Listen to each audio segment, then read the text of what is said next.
Good morning guys, नमस्कार, सत श्री अकाल, आदाब।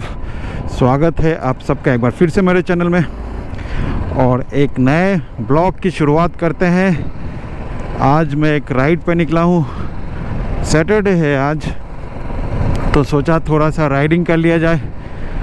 और आज मैं आप लोग को एक ख़ास टॉपिक पे बात करूँगा और बहुत ही इम्पोर्टेंट है। बहुत लोग पूछते हैं, बहुत लोग कंसर्न रहते हैं, और वो टॉपिक है कि फास्टिंग ब्लड शुगर मेरा इतना बढ़ा हुआ क्यों है। ज़्यादातर लोगों का फास्टिंग ब्लड शुगर बढ़ा हुआ रहता है। मेरा भी आप लोगों ने देखा कि बढ़ा हुआ आया है। हालांकि मेरे को डायबिटीज़ नहीं है, तो जिनको डायबिटीज़ नहीं है उनका भी फास्टिंग ब्लड शुगर बढ़ा हुआ आता है। प्री डायबिटीज़ वालों का भी बढ़ा हुआ आता है। डायबिटीज़ जिनको है उनका भी बढ़ा हुआ आता है। तो किसी का भी बढ़ा हुआ आ सकता है। लो कार्ब डाइट जो फॉलो करते हैं उनका भी बढ़ा हुआ आता है।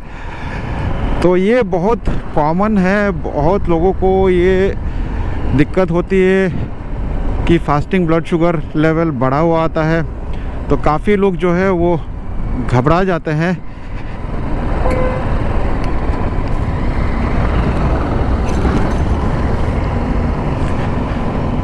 ये बहुत बड़े बड़े गड्ढे हैं, ये देख लो।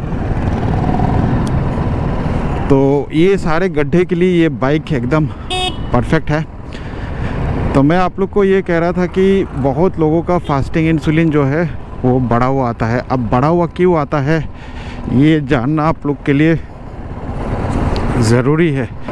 इसके बहुत सारे कारण हो सकते हैं, बहुत रीज़न्स हो सकते हैं कि आपका फास्टिंग शुगर लेवल क्यों बढ़ जाता है। तो सबसे इम्पोर्टेंट है सोमियोजी इफ़ेक्ट।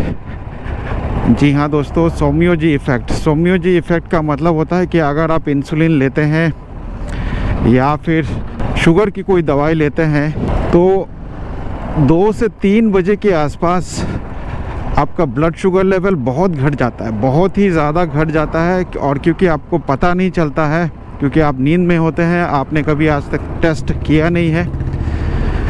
आप ट्राई करके देखना, कभी 2-3 बजे उठ के देखना। अगर आप इंसुलिन लेते हैं या फिर दवाई खाते हैं तो आपकी शुगर लेवल बहुत ही कम होगा 2 से 3 बजे के बीच में।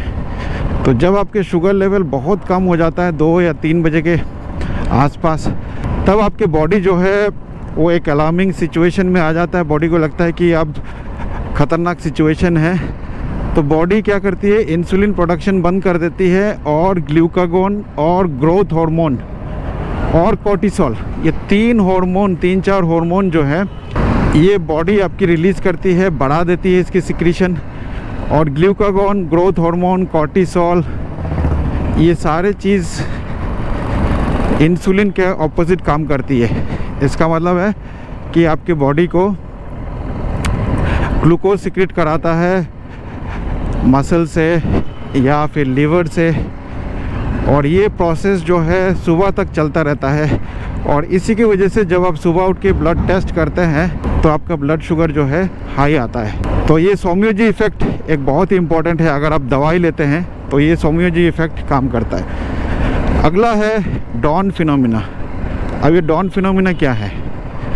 देखिए, जब आप सुबह सुबह उठते हैं, अगर आपको डायबिटीज़ है या प्री डायबिटीज़ है या लो कार्ब डाइट फॉलो करते हैं तो आपकी बॉडी में कार्बोहाइड्रेट कम होता है। तो जब आप सुबह उठते हैं तो आपकी बॉडी में ग्लूकोज नहीं होता है उतना, और जब आपकी बॉडी में ग्लूकोज नहीं होता है तो बॉडी फिर से एक अलार्मिंग सिचुएशन में आ जाती है कि बॉडी को लगता है कि ग्लूकोज तो है ही नहीं। तब अब ये फिज़िकल एक्टिविटी वगैरह कैसे करेगा? तो आपके लीवर जो है वो ग्लूकोज रिलीज़ करता है। और सुबह जब आप फास्टिंग चेक करते हैं तो आप देखते होंगे कि आपकी ब्लड शुगर बढ़ा हुआ है। तो आपको कैसे पता चलेगा कि आपके साथ डॉन फिनोमिना का चीज़ हो रहा है या नहीं हो रहा है? बहुत ही सिंपल है, और वो है कि अगर आपका फास्टिंग ब्लड शुगर हाई आ रहा है और उसके बाद आपने नाश्ता किया या खाना खाया, डिनर किया, जो भी किया, और उसके बाद आपका शुगर लेवल नॉर्मल आ रहा है या फास्टिंग से कम आ रहा है, तो आप समझ लीजिए कि ये डॉन फिनोमिना है। तो डॉन फिनोमिना की वजह से भी ज़्यादा फास्टिंग ब्लड शुगर आता है। और मुझे लगता है कि मेरा भी डॉन फिनोमिना हुआ होगा। तो ये तो दूसरा कारण था। अब तीसरा कारण ये हो सकता है कि आपने रात को एक हाई कार्ब डाइट लिया होगा। अगर आप बहुत ज़्यादा हाई कार्ब डाइट लेंगे तो उस कंडीशन में भी आपके फास्टिंग ब्लड शुगर हाई आता है। तो आप चेक करके देखिए कि रात को आपने क्या खाया, कितना कार्बोहाइड्रेट खाया आपने। काउंटिंग करिए, थोड़ा सा काउंटिंग करना ज़रूरी है। जब तक आप काउंटिंग नहीं करेंगे तब तक पता नहीं चलेगा। तो इसलिए कार्ब काउंटिंग बहुत ज़रूरी है। कार्ब काउंटिंग करिए। और अगर आप बहुत ज़्यादा कार्ब खा रहे हैं तो उस कंडीशन में भी अगले दिन आपका फास्टिंग ज़्यादा आ सकता है।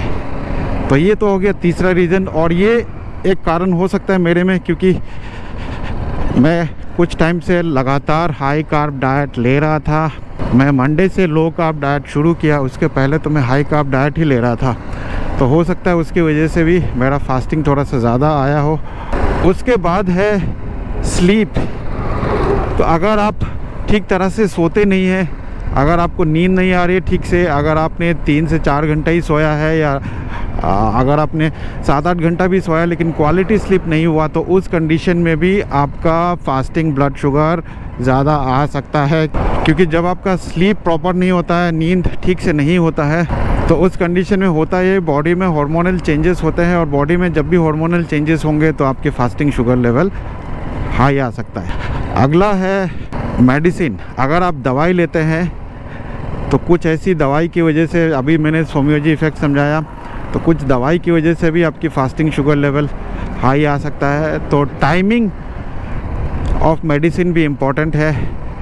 तो किस टाइम में आप दवाई ले रहे हैं। अगर आप बहुत जल्दी दवाई ले रहे हैं तो 2-3 बजे आपका शुगर लेवल कम हो जाएगा, फिर सुबह उठेंगे तो फिर आपका शुगर लेवल बढ़ जाएगा। तो ये टाइमिंग का भी बहुत इम्पॉर्टेंट है मेडिसिन का। और मेडिसिन से भी फास्टिंग शुगर लेवल कई बार ज़्यादा आता है। आपकी जो रात को आपने दवाई लिया, फिर वो आपके रात के टाइम में ब्लड शुगर तो इतना कम कर देता है कि उसके बाद सुबह जब आप उठते हैं तो बॉडी में ग्लूकोज नहीं होता। तो ये सारे डॉन फिनोमिना और सोमियोजी इफ़ेक्ट, ये सारे काम करके फिर आपके ब्लड शुगर को बढ़ा देता है अर्ली मॉर्निंग में। उसके बाद स्ट्रेस के कारण भी हो सकता है। अगर आपको स्ट्रेस है, एंजाइटी है, तो स्ट्रेस और एंजाइटी के कारण भी बहुत बार फास्टिंग शुगर लेवल हाई आता है। तो आप देखिए कि आपको स्ट्रेस तो नहीं है, एंजाइटी तो नहीं है। तो ये बहुत ही कॉमन सिम्टम है और बहुत से लोगों को फास्टिंग ब्लड शुगर हाई आता है। मेरा भी फास्टिंग ब्लड शुगर कई बार हाई आता है। और मुझे लगता है कि मेरे केस में डॉन फिनोमिना या फिर हाई कार्ब डाइट या फिर लैक ऑफ स्लीप, ये 3 रीज़न हो सकता है जिसकी वजह से मेरी फास्टिंग ब्लड शुगर थोड़ा सा हाई आता है। तो उम्मीद करता हूँ इस ब्लॉग से आप लोग को समझ में आ गया होगा कि सुबह सुबह फास्टिंग ब्लड शुगर हाई होने का रीज़न क्या है। ये ब्लॉग अगर आपको अच्छा लगा हो तो एक लाइक ज़रूर कर देना और इस ब्लॉग को ज़रूर शेयर करिए, ज़्यादा से ज़्यादा लोगों तक शेयर करिए ताकि बाकी लोगों को भी पता चल सके कि उनकी फास्टिंग ब्लड शुगर क्यों हाई आता है। तो अगर आपका फास्टिंग ब्लड शुगर हाई है तो घबराने की कोई बात नहीं है। अगर आपका टाइम इन रेंज यानी कि पूरे दिन का ब्लड शुगर लेवल 70 से 180 के बीच में रहता है तो फिर कोई चिंता वाली बात नहीं है। मेरा भी 180 के नीचे ही रहता है, 70 के ऊपर ही रहता है। तो 100% ऑफ द टाइम मेरा ब्लड शुगर जो है वो टाइम इन रेंज रहता है। और अगर आपका भी टाइम इन रेंज में है, 75% ऑफ द टाइम अगर टाइम इन रेंज में है 70 से 180 के बीच में, तो आपको चिंता वाली कोई बात नहीं है, आपको कोई कॉम्प्लिकेशन नहीं होगा। तो इसी के साथ इस ब्लॉग को यहीं पे ख़त्म करते हैं। मैं मिलूँगा आप लोगों से एक नए ब्लॉग के साथ। तब तक स्वस्थ रहे, मस्त रहे। इस ब्लॉग को देखने के लिए आप सबका बहुत बहुत धन्यवाद।